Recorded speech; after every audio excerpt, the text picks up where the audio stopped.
We are living in unprecedented times, ladies and gentlemen, in the college football world. And that means that smack dab in the middle of the season, approaching the halfway mark of the college football season, we've got major news about the future of the sport.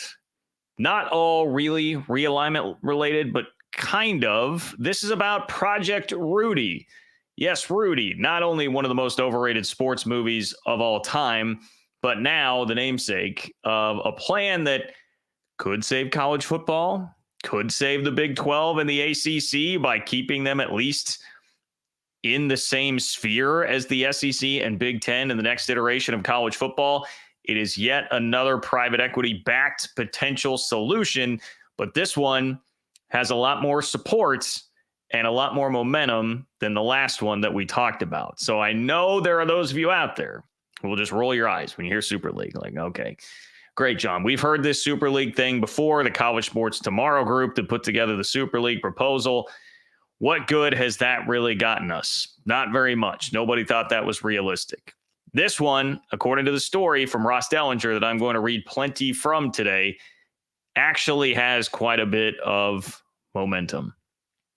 So I am excited to talk about this. We will definitely get to some actual football as well, but I'm just going to give you a heads up. This is such a big and potentially impactful idea about the future of college football that it is going to eat up a lot of real estate on the show today. I think rightfully so.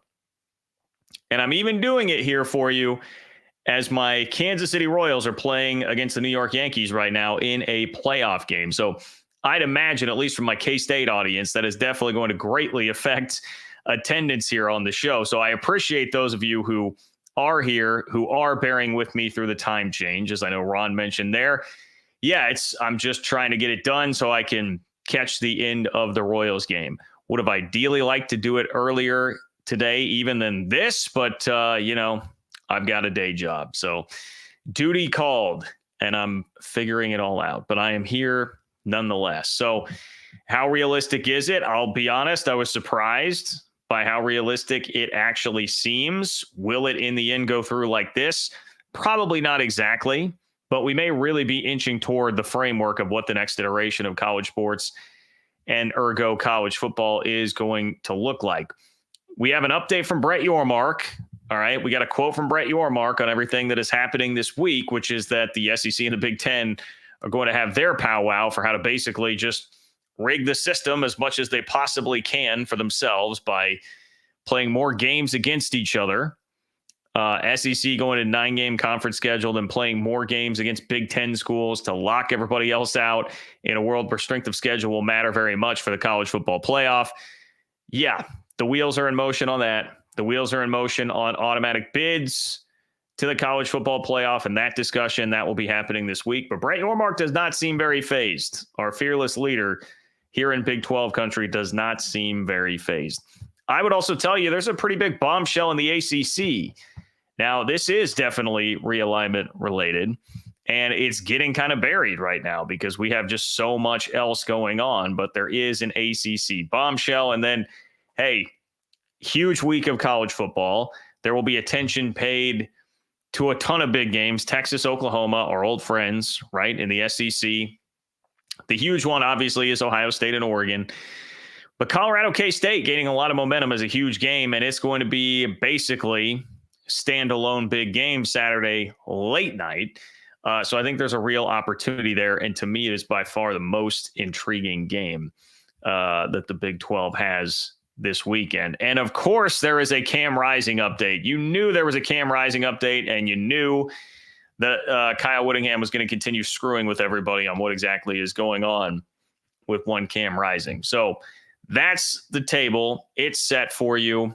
You guys know, if you've been here before, it is very easy to get involved. Obviously, fill up the chat. Keep the chats coming. If you want to guarantee, though, that your voice is heard on the show tonight, click the $ below the chat box, submit a super chat, and that will ensure that it gets read on the show tonight. Very easy to stay involved there. So if you are watching on Twitter, and we have much of the audience from Twitter right now, if you want to be a part of the chat, make sure you go to YouTube, find me, John Kurtz, and therefore you can watch the channel that way and participate in the chat that is going on here. And I would highly encourage you to do that. Highly encourage you to subscribe if you are a college football fan. This show originates from Big 12 country, but we are talking about all things college football here and trying to make you the smartest college football fan in your group chat. So appreciate everybody who is here. And if you are a Big 12 fan, make sure you're subscribed to my Big 12 newsletter. If you want to cut through the Big 10 and SEC crap and just get Big 12 news and how news like this affects just the Big 12, not everybody else, go to ofbnews.com to subscribe to the Open for Business Big 12 newsletter. That is ofbnews.com to subscribe to the Open for Business Big 12 newsletter. Greatly appreciate all of you who do. We have nearly 2,500 plus subscribers, and I got a great note from my friend Mark, which is a perfect merging of both worlds here, getting all of this content. John-Kurtz-4 on Venmo, if you would like to contribute to the channel that way. It's a great way to do it if you're not watching this live and you want to get your question or comment in, because if you do, I will read it to kick off the next show. So John-Kurtz-4 on Venmo for that. And Mark says, and I appreciate, Mark, your generosity as always. Mark says, I am loving Open for Business. Loving was in all caps, people. Says, I am loving Open for Business. I just finished your latest brilliant piece filled with interesting stories, fun snippets, along with your usual spot-on analysis, all in a convenient, concise package. I sound like a commercial, but I'm not exaggerating. Good work, John. Mark, I sincerely appreciate that, my friend. I love this. I love the feedback that I'm getting on the newsletter. That has been such a new and like just me diving all in project here over the fall. So I immensely appreciate all the support that I'm getting on that front. And that's a hell of a testimonial. So thank you, my friend. Greatly, greatly appreciate your support as always. I should say too, man, I'm thinking about everybody that is in the path of Hurricane Milton as well. My guy TJ with College Football Addiction, I was talking with him a little bit earlier this week, and I know he's not directly in the line of fire there, but is having to deal with some of that. And that brings me to Snake here, who's Snake. I appreciate you, man. Thanks for getting in. Snake says, saying hi before Milton cuts me off. Dude, stay safe. Seriously. I feel, between Helene and now Milton, I feel horrible for everybody down in the southeast portion of the country, something that living in the Midwest my entire life, I've never had to worry about, but it's scary stuff, man. I've seen a lot of that coming across Twitter. Really scary stuff. I am definitely thinking of you guys. Thoughts and prayers to all of you. And thank you, Snake, for still making a little bit of time for the show today. So my best wishes to everybody there. Okay, you ready for Project Rudy? My apologies to anybody who actually likes the movie Rudy. Rudy and Hoosiers, I think, are two of the most overrated movies of all time. I'm not a big sports movie guy. I find them generally to be very corny. Now, Friday Night Lights, I do think is one of the best movies of all time. But corny sports movies, I can't really get down with it. So Rudy, yeah. But that's the name of this new plan that I know you may roll your eyes, but I'm telling you, stay tuned. Listen to all of the quotes that come out of this article and what administrators in the SEC and Big Ten even are saying about this and the odds that it is something that could be realistic. So Ross Dellinger, and if you want to read the article, the link is in the description. Ross Dellinger from Yahoo Sports says, spearheaded by a former Disney executives turned investment professionals, Project Rudy is a Super League-esque concept, separate and more simplified than the one made public last week, that incorporates football programs of the 4 power conferences in a 70-team structure. So first of all, there's that. It's 70 teams, and you get the programs of the 4 power conferences. So when you see the title of the video and it says, hey, Big 12 and ACC could be saved, this is a Super League scenario that seems to at least have some support internally within the SEC and Big 10, some level of it that would still include leagues outside of the SEC and Big 10. The model preserves the 4 power conferences, expands the postseason, overhauls scheduling, tiers revenue distribution, and most importantly, infuses as much as $9 billion of private capital cash into the system.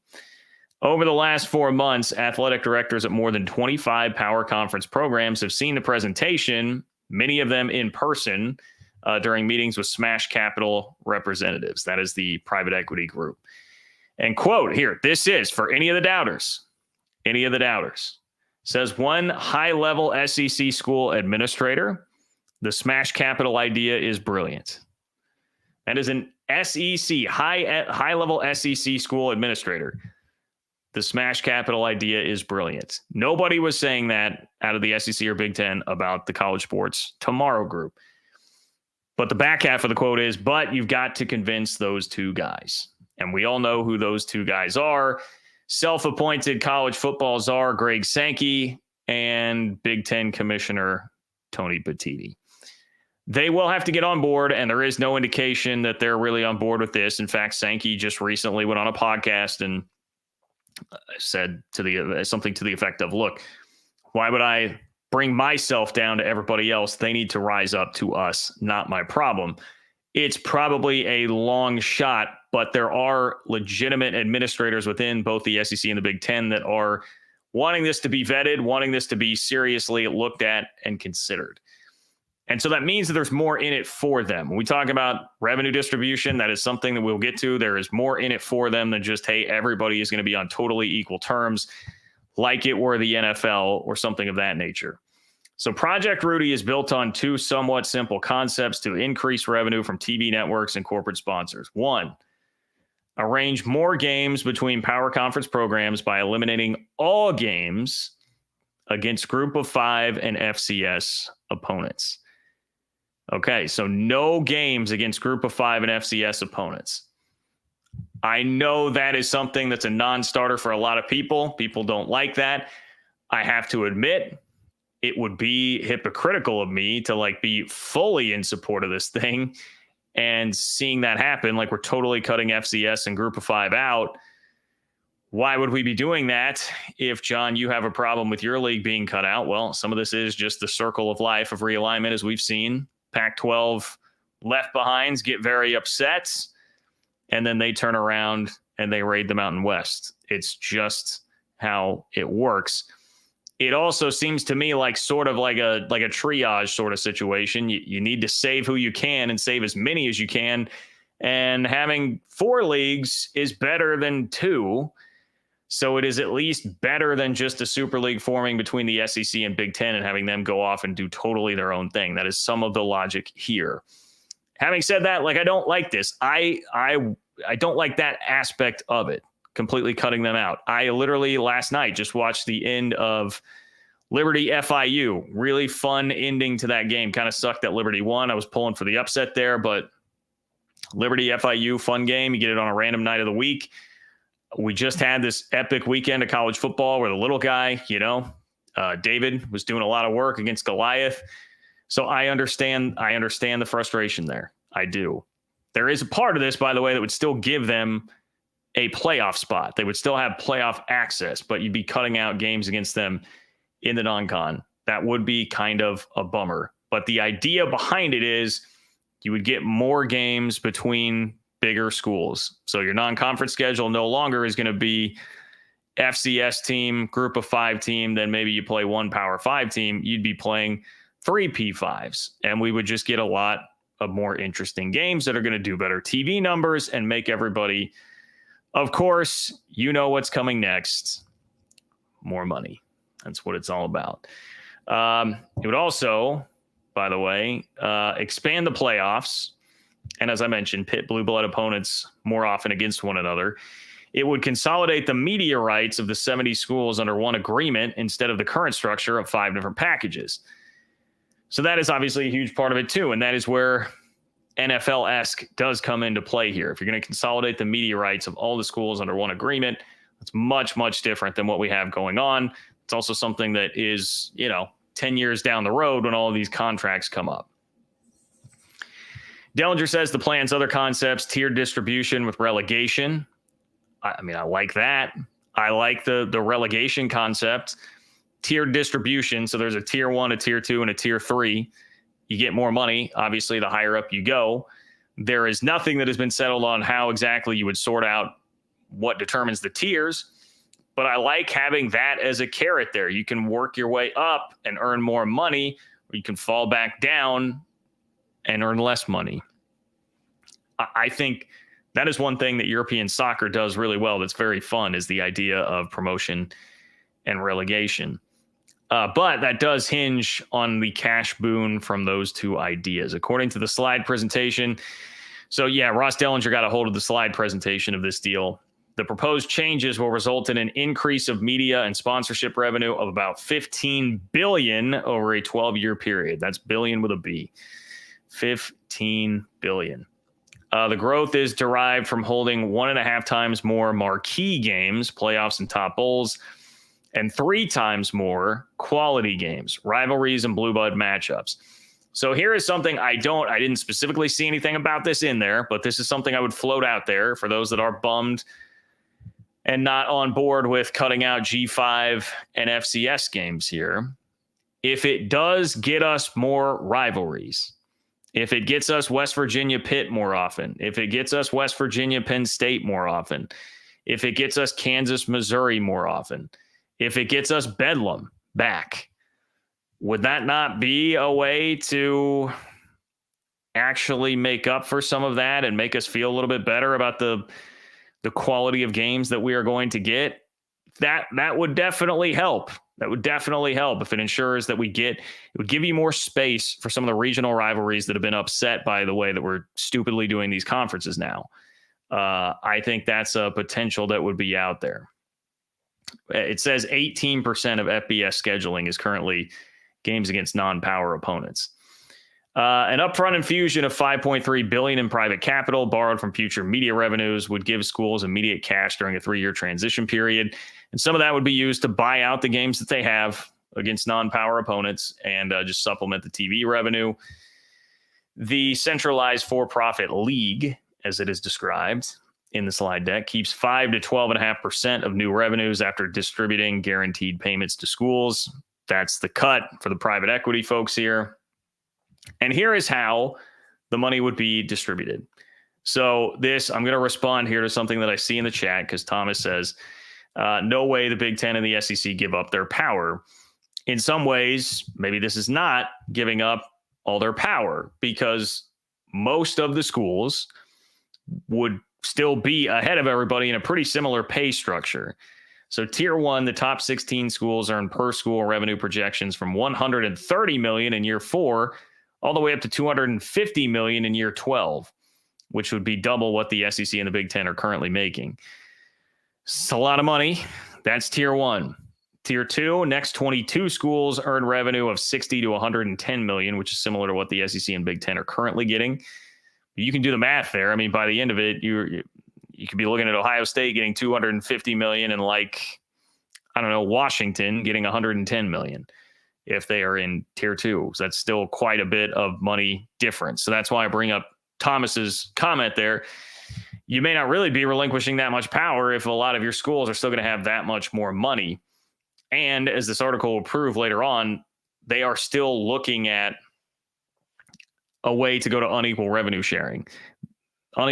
distribution, rather. That is something that seems to be very much on the table for the Big Ten and the SEC now, even after they've seen the ACC do it. There's a tier 3 of the lowest 32 schools, which, yes, would encompass, I'm sure, a lot of the Big 12 and ACC that would earn $30 to $60 million.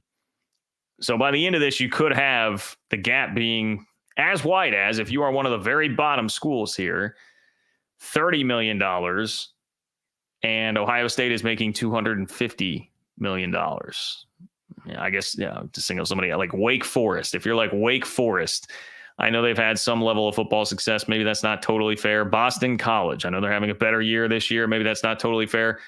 They could be making $30 million. Ohio State could be making $250.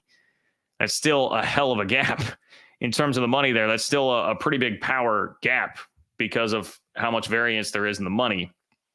One proposed model, though, does have 8 permanent members of tier 1. It's another reason they may not be giving up that much power. That would presumably placate the biggest brands in the sport. So that would be the move to say, hey, you're not really giving up that much power. Ohio State, Georgia, Alabama, Texas, you guys are going to be permanent tier 1s. You'll never have to worry about being relegated down the line. So that's something to keep in mind.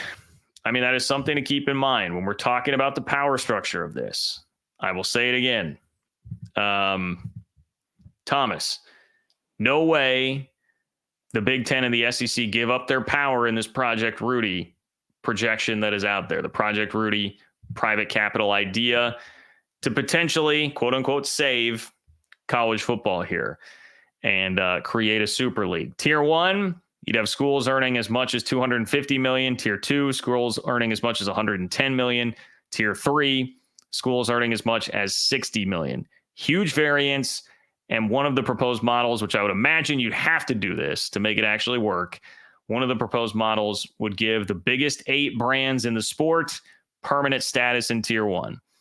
That'd be the argument for you're not really relinquishing that much power if you can protect like your 4 top brands in the SEC, your 4 top brands in the Big Ten. Maybe one of those winds up being Notre Dame too. I'm not entirely sure because they don't have a specific way to determine that. That's another thing that Ross Dellinger mentions here. The model offers a variety of ways to determine how to tier schools. The previous season's results, perhaps, or an aggregate of results over a stretch of seasons. The model also features a relegation and promotion system to pave a way for schools to move up and down the tiers. I mean, just from a pure entertainment standpoint, and again, adding value to the TV contract of this, the relegation and promotion system is very, very, I think, potentially lucrative. Because how much more does a game matter at the end of the year? You could have a game between 2, 3, and 8 teams, but the last game of the year is somebody is getting relegated, somebody's not. Those are stakes. You're going to watch that. We need stakes around these games, and if there are, we're going to watch it. I mentioned I watched Liberty FIU, the end of it last night. If that were just a couple of 500 teams, I may not have stuck around to watch it, but Liberty's a story. There's stakes. They're trying to go unbeaten. They are at least on the periphery of the discussion for the G5 playoff spot. So I'm watching it. I'm interested. There were stakes there. If you have the relegation stakes attached to something, more games become interesting. More games become TV that people want to watch. That's how you get more money in this TV deal, and therefore just more money for the schools, period. Now, part of the problem here, they want to do it themselves. Here is a quote. "We don't need a middleman," said one SEC athletic director. Quote, "I'd like to go at it to see if we can figure out something ourselves," said a Big Ten athletic director. Within a meeting room this week at a downtown Nashville hotel, a subsection of Power League administrators will, in fact, come together to explore some of these exact concepts. So this is where I come down on they're at least talking about it. It may not wind up being exactly Project Rudy, but these ideas seem to be gaining some real traction. And we may wind up with something that is similar to this. And I do, look, a lot of people have a very knee-jerk averse reaction to private equity. So I can see why a lot of people would say, I don't want the private equity piece of this. SEC and Big Ten, we're doing just fine already. Let's see if we can figure out how to do this ourselves. Now, the danger there again becomes, does that mean you're talking about just the SEC and Big Ten doing it ourselves? Or is this, we're going to take this idea and still expand it out to everybody else and just try to not do it with no private equity? There's so much private equity like sharks circling the waters here, though. It feels like private equity is coming into the sport in some form or fashion. Kind of like where there's a lot of smoke, there's fire thing. There's a lot of smoke right now. And some of that obviously has originated around the Big 12. It's just a lot of smoke, whether or not it comes in the form of something that encompasses the entire sport, or if it's just going to be certain leagues, or if it's going to be Florida State, whatever it might be, it does seem like it is coming. Speaking of Florida State, they spearheaded a lot of the conversation about unequal revenue distribution in the ACC because of what they are trying to do. They're trying to get out. They want more money. That's been their big complaint. So the ACC has tried to placate them somewhat with a plan and a system to distribute revenue based on who's watching the games and who's performing well. Well, Vandy just had a huge win, and now we're going to have a discussion about, Vandy may kind of get screwed here and have less money sooner rather than later. because Dellinger notes the smash capital proposals, unequal distribution, as well as uneven distribution changes in the ACC and the college football playoff have charted a path for such a structure to emerge in the SEC and Big Ten. All right, that's a big jumbled sentence. Let me translate for you. Because the ACC has started unequal revenue sharing, and because we're now seeing proposals like this from private equity firms about a super league have unequal revenue distribution, it's got the SEC and Big Ten folks thinking, hey, why are we paying Vandy this much money? Again, not really fair right now to Vandy riding the high of the Alabama win. I'm sorry to do that to you, Commodores. But they're saying, why does Northwestern get the same amount of money? Why does Purdue get the same amount of money that we do? We're Ohio State. And as it just so happens to be, we have a quote here on this from Ohio State's athletic director, or former, rather, Ohio State athletic director, Gene Smith. He said, quote, "It's a concept that has to be considered for certain level schools." The concept being unequal revenue distribution. Whether or not it can be done, I don't know, but there is a reality to what certain schools bring to their conference, and it needs to be considered. But I do believe in the conference structure. Ensuring other schools in the conference maintain significant financial support is critical. So he kind of tries to halfway hedge at the end there and be like, all right, well, we can't just totally cut these guys off. We need to make sure everybody's getting something, and I don't want to totally leave the Northwesterns of the world behind in the conference. Like, they can stay, but we need to look at some unequal revenue distribution here. That's a former Ohio State athletic director, not the current Ohio State athletic director. If you are curious, the schools that were mentioned here, this is the list you don't want to be on. Ross Dellinger listed out 4 examples here of schools in the Big Ten or SEC that could be on the chopping block with this. It's Vanderbilt, Mississippi State, Northwestern, and Purdue. So I got 3 of the 4. I spared you for a moment, Mississippi State, but unfortunately, you did get taken down. Dellinger says that according to figures shared with the administrators, 18 schools produced 60% of the broadcast viewership over the last 7 years. Within those 18, 6 schools generated a majority of that. So here's your top 6 in schools that I'm sure would be locked into Tier 1 status: Alabama, Ohio State, Georgia, Michigan, Texas, and Notre Dame. They're generating 60% of the broadcast viewership. That's what we've got.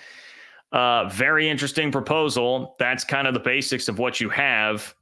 And now the last question becomes, how realistic actually is this? Okay, John, you just told me about this private equity proposal that Ross Dellinger is writing extensively about and has been shown to 25 athletic directors across the country, some of whom from the Big Ten and the SEC.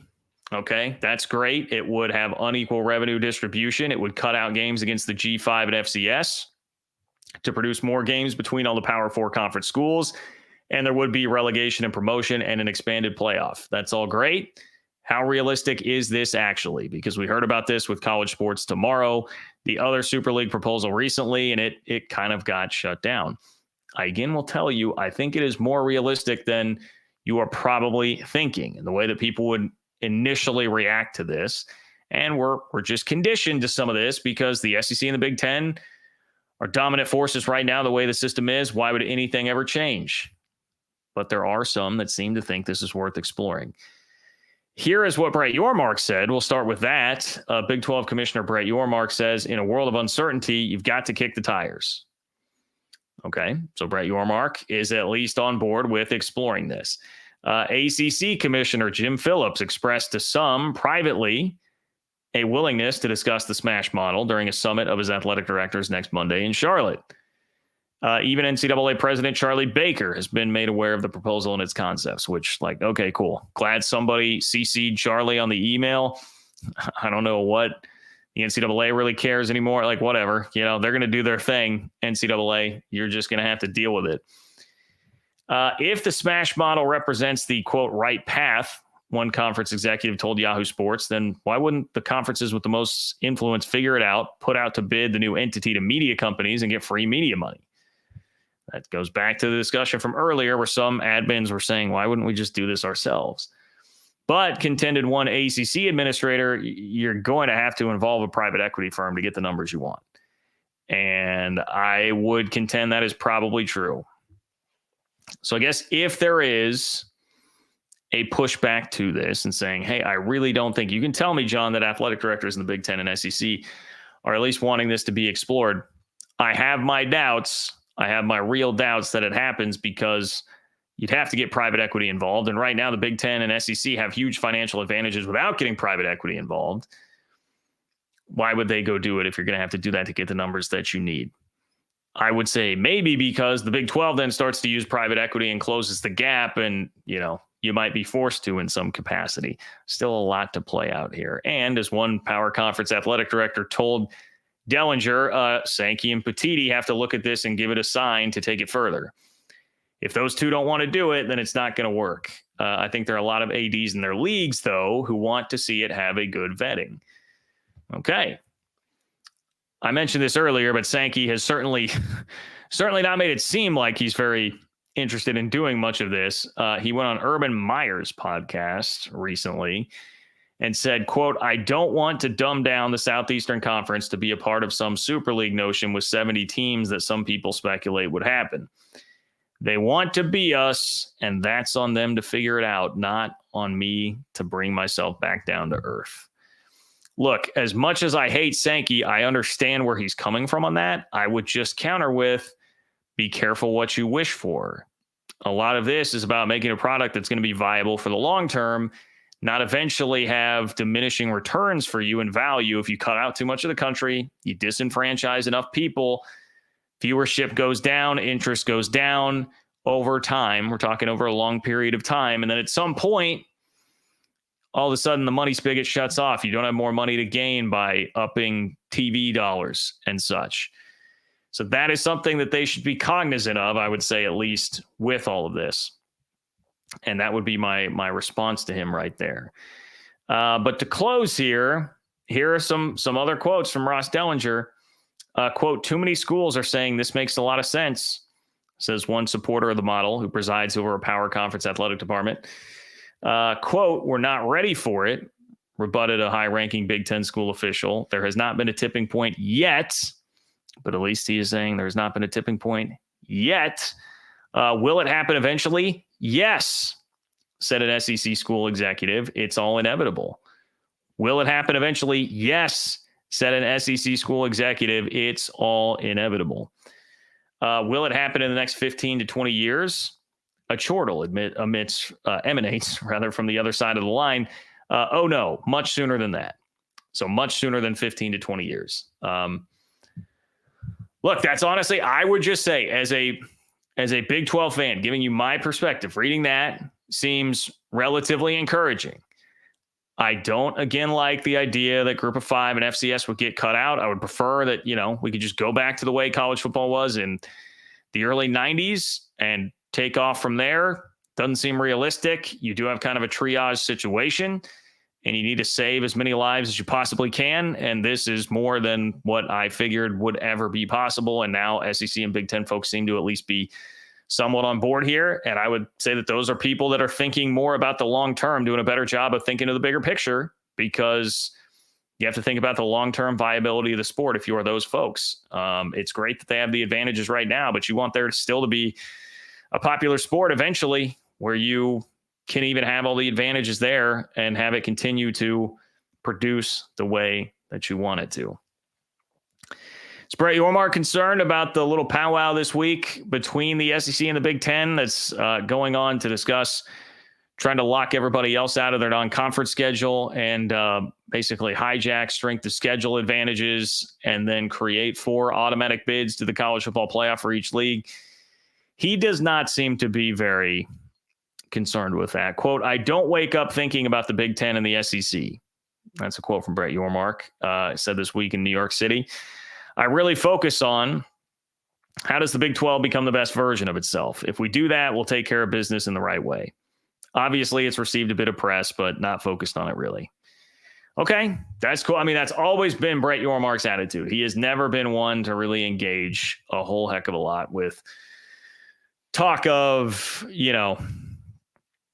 Are we going to be the best league? Like, how can we compete with the Big Ten or SEC? He's never really using that as a measuring stick. We've always heard him talk about want the Big 12 to be the best version of itself it can possibly be. Okay, I will remind you all again here as we have more people filing in. I think the early start time probably threw some off, so appreciate all of you who are here. Those of you in the Twitter audience, if you want to be a part of the live chat, which is always lively, you need to hop on over to YouTube. Just search John Kurtz on YouTube to find the channel. Make sure you subscribe there. You can get not just the live chats, but the content that I'm putting out throughout the week as well.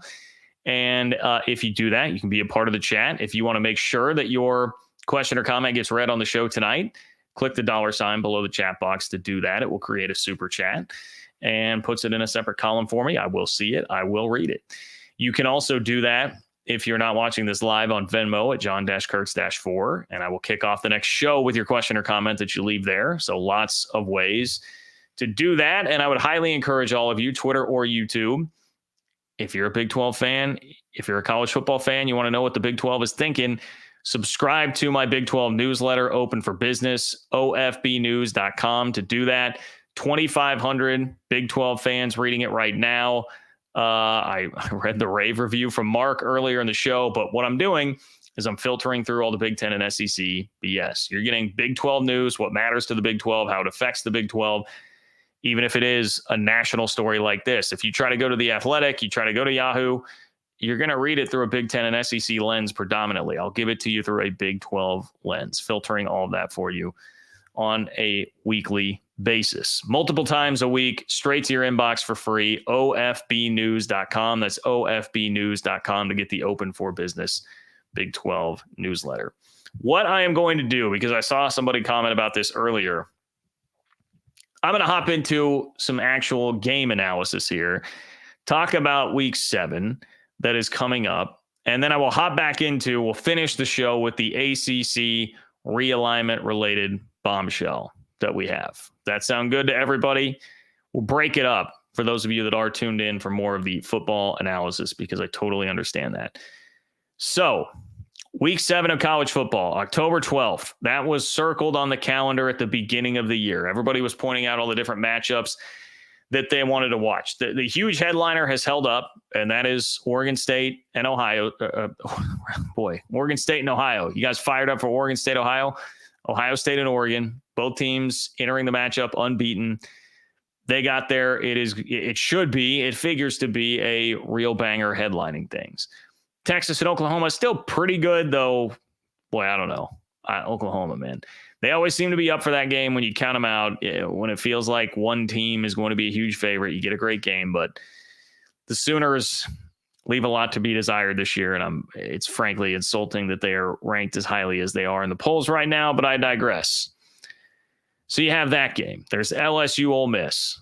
Penn State USC has maybe lost a bit of luster because of the struggles of USC, like losing at Minnesota last week, but still a big game nonetheless.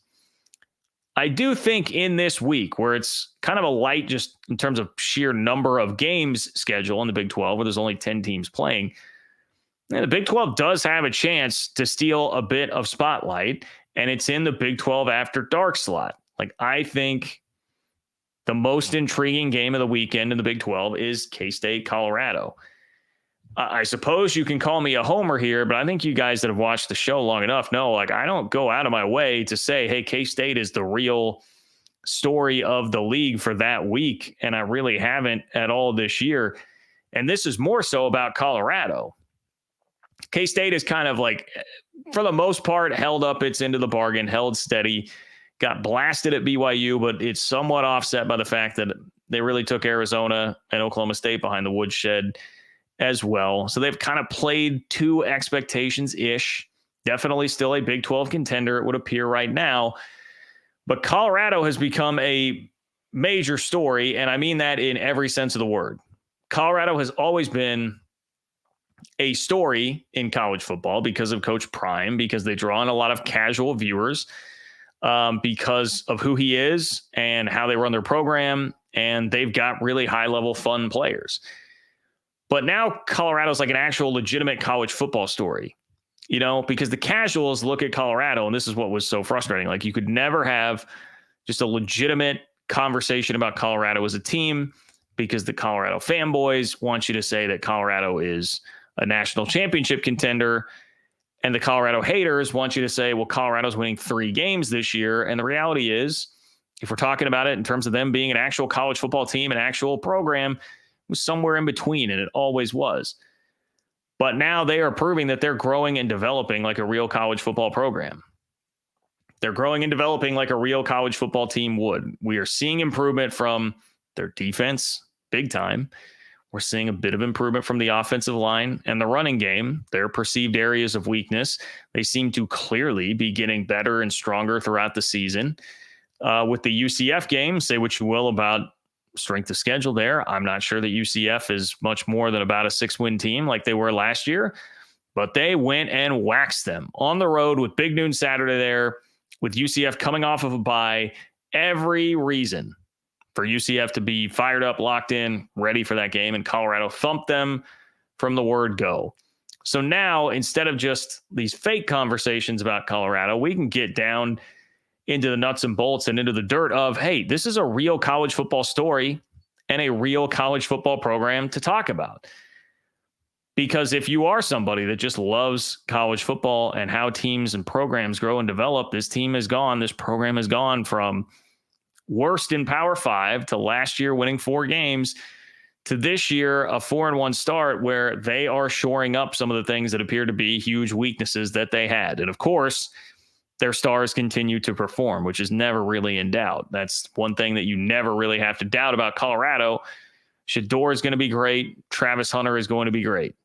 That's always there. But they have more than that. They have more depth than that. Some of the transfers they've really hit on the defensive side of the ball are helping them out. And that means they now have the look of a team that could very much compete in what's turned into a predictably wide open Big 12. Very wide open Big 12. And so you will have a lot of people watching here. Piggybacking off, I think this is a nice thing about the late night after dark time slot here, is that you will have people riding the high of watching Ohio State, Oregon, and Ole Miss, LSU going on at the same time in your typical evening window. They will be able to just coast right into, hey, man, that was great. I'm buzzing off that game. I need a little bit more. Oh, boy, here's K-State and Colorado. Here's K-State and 4-1 Colorado coming off of their best win of the year and their best game, frankly, of the Coach Prime era at UCF. Like, this is a fun game to watch. Last week, Miami Cal got a 1.92 million viewers. They got that kind of a rating in that same time slot. Like, I think Colorado's going to be an even bigger draw. I don't really worry about this approaching that like 3-ish million range. Colorado's typically been within 3 or 4 million in the more conventional windows. You're definitely going to get more than 2 for this game. And I think the fact that you have such a nice lead in from those bigger games, everybody's saying like, I don't want to go to bed yet. I need more of that. And you've got a matchup like this that, I mean, real ones definitely know. Colorado will get the casuals no matter what, but real ones definitely know, if you're following college football, how intriguing this game is. The real storyline of this game, to me, there are 2 things. Like, if you want to go big picture storylines for each team, Colorado has clearly improved. They have the star power. They have a lot of elements, also including momentum right now as a team and program that are shooting the arrow straight up. However, and this will get me crushed, I'm sure, in the comments by the Colorado fans that seem to just live to go seek out anything they can take as real negativity or perceived negativity about their program. But there is reason to question the strength of the schedule so far. Nebraska, I think, is a solid team. They got hit pretty good by Nebraska in that first half. Their defensive line really wrecked shop. Now, Colorado played much better in the second half, and that's where the defensive turnaround really seemed to begin. North Dakota State, that's not a quintessential North Dakota State team. It was a pretty close game, 1-possession game in Boulder. Had to kind of hang on there. Nothing against blowing out Colorado State, but Colorado State has not turned out to be a great squad. Baylor, it took a Hail Mary, and, all the conversation around Baylor right now is about firing their coach. That seems to almost be like a lame duck situation with the head coach. There are UCF fans that kind of want that same conversation with Gus Malzahn now. And UCF last week, after the Colorado game, when they were still a computer darling, boy, they went to Florida last week. And I mean, that offense couldn't do anything. And that's against, speaking of lame duck head coach, a Florida program where everybody knows the coach is getting fired. That's one of the worst Florida teams we've seen in years. They don't have any juice. Miami waltzed all over them with their offense, and UCF couldn't move the ball. I mean, UCF could not score. So there's reason to question Colorado's strength of schedule. Well, now here comes a team that at least most of us, we think is pretty good. We think is good. K-State had that perception going into the year. They have a high-profile quarterback. They recently won the league 2 years ago. People fancied them a playoff contender coming into the year. And yes, well, there is one disappointing loss on their resume. They've had a couple of blowout wins to offset some of that. We perceive K-State to be definitely a step up in competition. So how real is it, Colorado? That's kind of the question on that side. How real is it? For K-State, it's, boy, you guys still seem to be contenders, but you're going to have to win games on the road. And that's been a major problem. I mean, they arguably should have lost the game at Tulane. That was very close. They got gashed in the secondary that game, which certainly doesn't bode well for playing Colorado. And then they went to BYU and just let one mistake completely snowball into all of a sudden they're losing by 4 touchdowns. Not a great track record on the road this year for K-State, and they're pretty young. So they need to prove that they can actually win on the road. Can this team actually keep it together on the road? I mean, I think you see it a lot with like young teams, especially one that's going to be led by a young quarterback. Just a big time variance in the performance that you're going to get on the road versus the performance that you're going to get at home. And obviously, the matchup, the time slot, everything, this road game so much more resembles BYU than it does Tulane for this team. It will be an amped up crowd that's going to have way more of an edge than what you had at BYU for sure.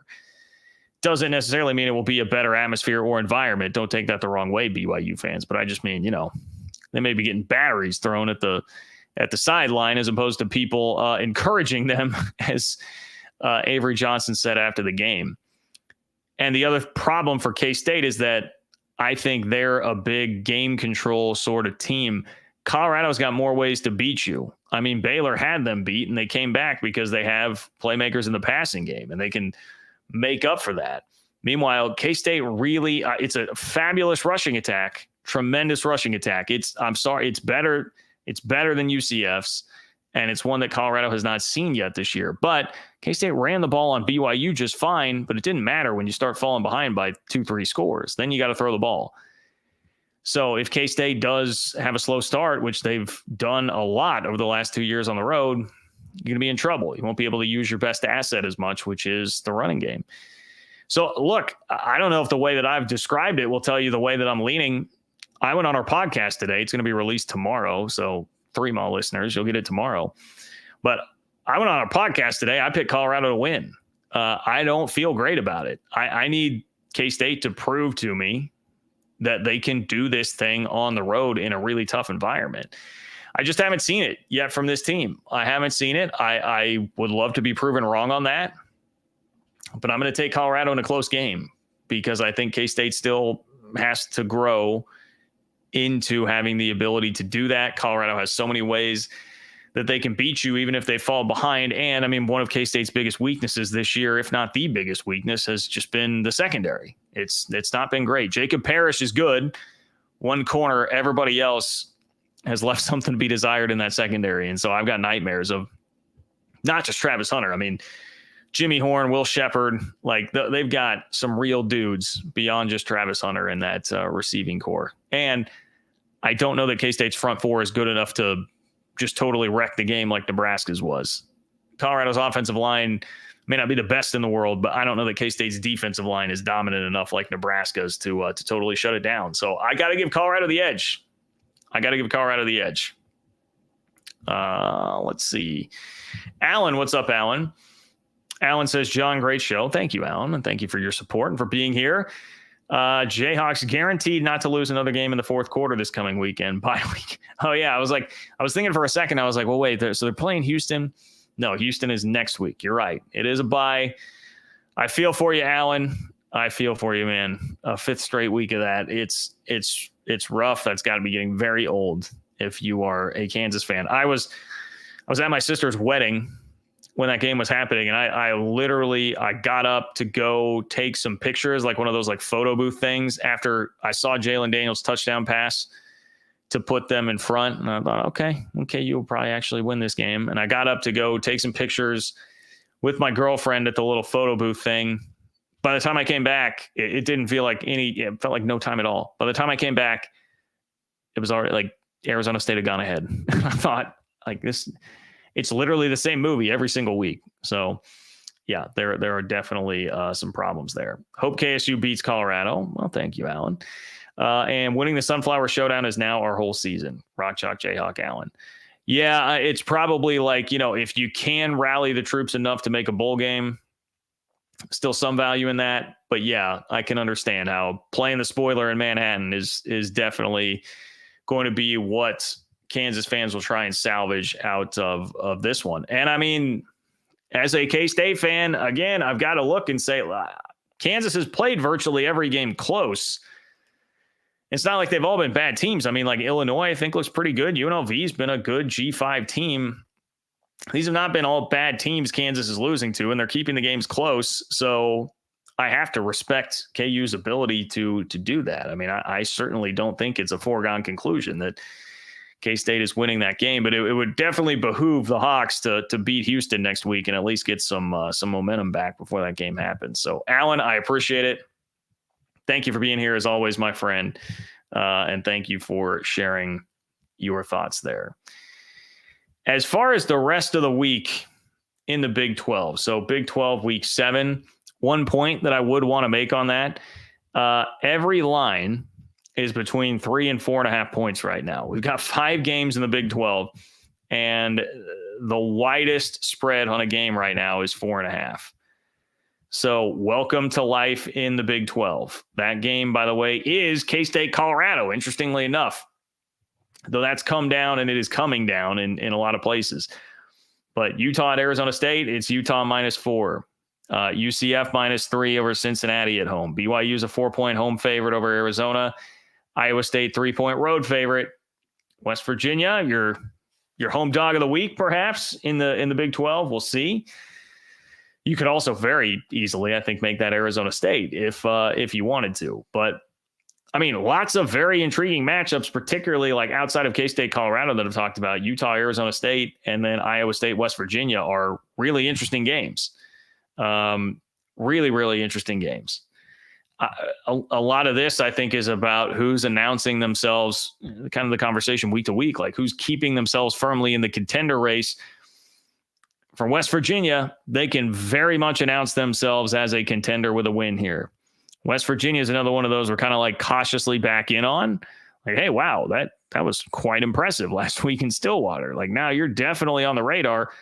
But if you beat Iowa State, who's looked like, to me, I think the best team in the league so far, you handle Iowa State, now we're talking like, okay, yeah, we know you've got a tougher schedule this year, West Virginia. We know it was a rough non-con start, but hey, man, I start to buy more like, all right, well, Pitt and Penn State are a combined 10-0.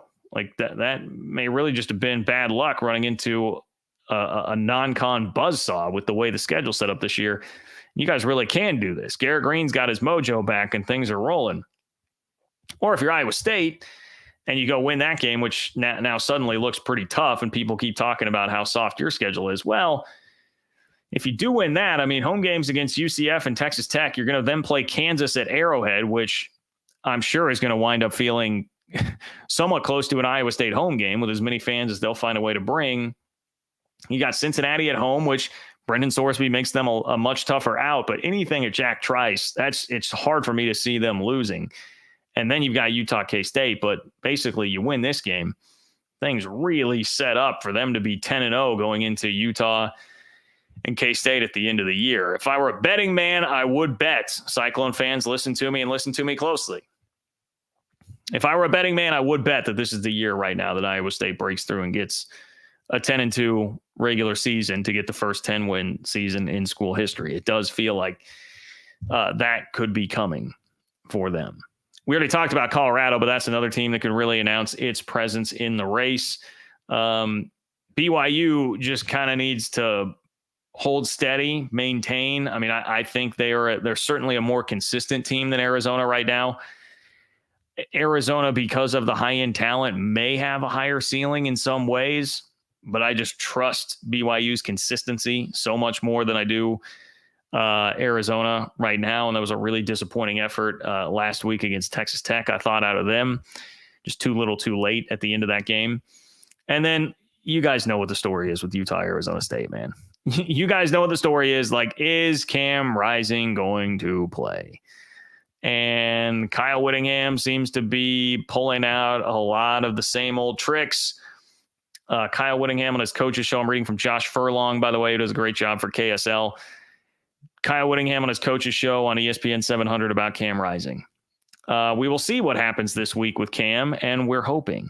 I think it's looking encouraging, but I'm not going to say anything until we actually get to the game. You know what, Kyle? You're not really going to say anything when you actually get to the game either. We know how this works. Josh Furlong added, Rising did stay late after practice to get some reps in. Didn't have anything on his throwing hand, so seemingly a sign of progress, but we wait. Yeah, we wait. We continue to wait on that. This is also the same week where we got a declaration from Whittingham that at some point, if he hasn't played, they'll just punt on it and turn the reins over to Isaac Wilson. So, it's all over the board. It seems so eerily similar to last year, and I didn't even follow it all that closely last year, but I can only imagine the sense of deja vu that Utah fans have to have with this. I mean, to be honest, they could very easily win and cover, I think, with either quarterback, but Arizona State is also feisty and dangerous enough this year to beat them if Isaac Wilson isn't locked in, if they continue to have issues. So we shall see. I would prefer, for the sake of the league, for the sake of the kid, for the sake of almost everybody involved, if Cam Rising could just play, I think that would be great. I don't want the guy's career, such a great college career, to just end with back-to-back seasons like this. It doesn't seem like he's going to be willing to want to come back and play a freaking 8th year of college football, even though technically I believe that he could. I would prefer him to come back for sure, but I'm smart enough to know that you can't really trust that. You can't really trust what's being said there by Kyle Whittingham.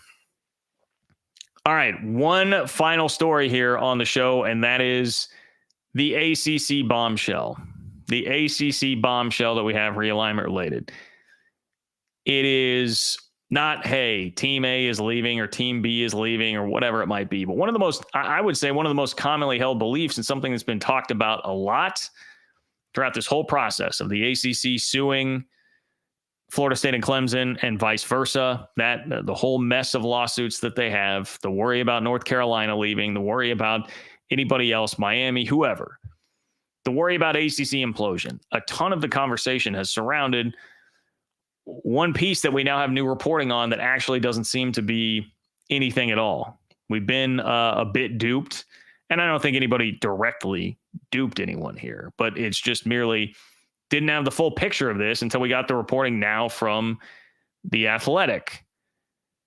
So the ESPN part of all this, right? The ESPN contract, we thought went until 2036 until it was reported, oh, wait, there's actually a look-in for ESPN. That means it could be terminated in 2027. And that was, some of that came from, I guess I say reporting, some of that came from the lawsuit as well. And all of a sudden that became just the way everybody treated it. All right, well, the decision has to be made by February of this year, whether or not you're going to extend it beyond 2027. That is a huge risk for the ACC. And everybody just took that at face value for what it's worth. But in the words of the great Lee Corso, not so fast, my friend. Not so fast, my friend. It appears that is not actually the case. So I'm going to read to you from this story in The Athletic.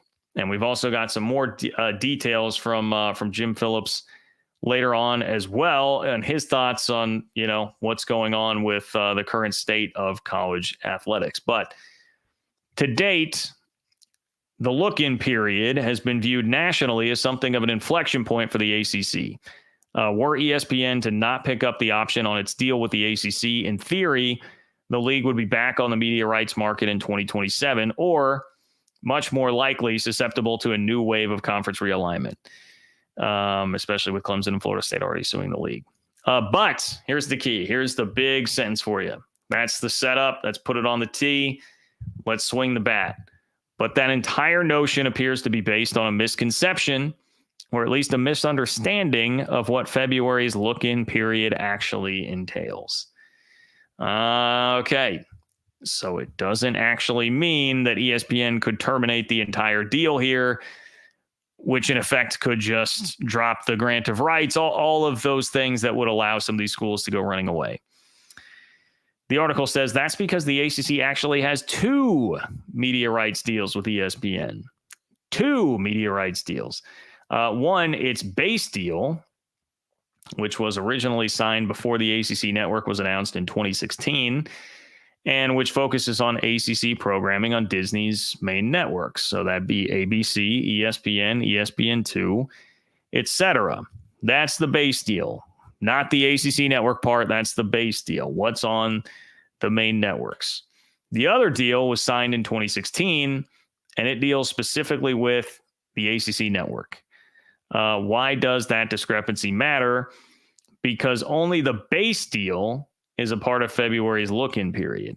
The second, the ACC network-specific deal, already runs through 2036, which had not previously been reported, and it overlaps with the grant of rights. So the base deal is a part of the February look-in period, but the ACC network portion of the deal, that still has everybody tied up until 2036 and still has everybody tied up with the grant of rights. So that does dramatically change things. It certainly lessens the importance of that date in early February that was thought to be, and I guess still is theoretically, the deadline for whatever negotiating is going to be done around the base deal. But it does not mean it's just a clean break. It does not mean ESPN could just do a clean break here and say, we don't like the way the ACC is headed. We don't like where all this is going. We don't like the Florida State Clemson thing. We want to, if you're more conspiracy theorist here, we want to rearrange the pieces on the chessboard and get Clemson and Florida State into the SEC. For whatever reason, they can't just say, hey, we'll cut off the TV deal and do that. So that is pretty significant. Like that is, we had really taken that and run with it because there had not been reporting to suggest otherwise. Though I did see, and shout out to my guy, Greg Flugar, you should all follow his channel, Peek Around the Corner. I did see he said that that's something that he had reported previously. So Greg has been on top of that and typically is. The article goes on to say, translation, even if ESPN for some unknown reason opted not to finalize an extension of the base deal through 2036, then the ACC would still have a media rights deal with ESPN that runs through 2036, which would seemingly protect any league from poaching. And it also said, to be clear, it is Phillips and the industry's expectation the extension will be picked up. And the important part of that is the industry. Nothing against Jim Phillips, even though, I am not always the biggest fan of him. But of course, the commissioner is going to say, yeah, everything will be fine. Of course, he's going to say that. But if it's the industry expectation that they think that will still be picked up too, then that's an important note in the story. It also says, and what incentive would ESPN have to decline the ACC's premier inventory? Instead, Phillips and the ACC are approaching the look-in as a way to negotiate in the margins of its base deal and maximize value for both the league and ESPN. So, got to give it to Jim Phillips. This is kind of what he's been saying for a while now. Jim Phillips has been like, look, things are going fine. We're trying to negotiate to find ways to make more money. Phillips said that could include negotiating better time slots for ACC games, putting more ACC games on the network's top channels instead of the ACC network, and discussing ancillary revenue splits with areas like advertising and carriage fees. Here's another quote. It's kind of a funny quote to me. We've had very, very, very good conversations with them, Philip said, and I fully expect that to get done. 3 varies. Very, very, very good conversations with them. We would all be best suited to just let it play itself out, watch what happens, though. That's on the college football playoff. Okay, so some final thoughts there. Good reporting, great reporting from The Athletic here to get us that detail. It doesn't necessarily really systemically change a whole lot with the situation in the ACC. Now, some of the most recent reporting along those lines in general suggests that there are other conversations happening that could stop the Florida-Clemson bleeding and could shut that down and could keep the league around a little bit more. Still up in the air. We don't know. But the tenor has definitely changed to where it doesn't seem quite as dire a straits for the ACC. I say quite. I am still a little skeptical of Florida State and Clemson and just everybody in the league coming on board with what was proposed fairly recently with all that, this kind of effort to appease Florida State and Clemson enough, but it's at least something. And now you have this. This is a loophole that's been closed on another way that people thought this could all happen and go down. So, yeah, it's good news for the ACC. I know I get accused of being an ACC hater. That's fine. Look, that's great. This is a Project Rudy world now, okay? And we're just living in it. We're all marching toward Project Rudy. Bring the ACC along. That's fine. NC State, you can come, even though you're losing every game by 60 this year. You can all come on down. Wake Forest, Syracuse, come play. Just join Project Rudy. It'll be all right. Okay.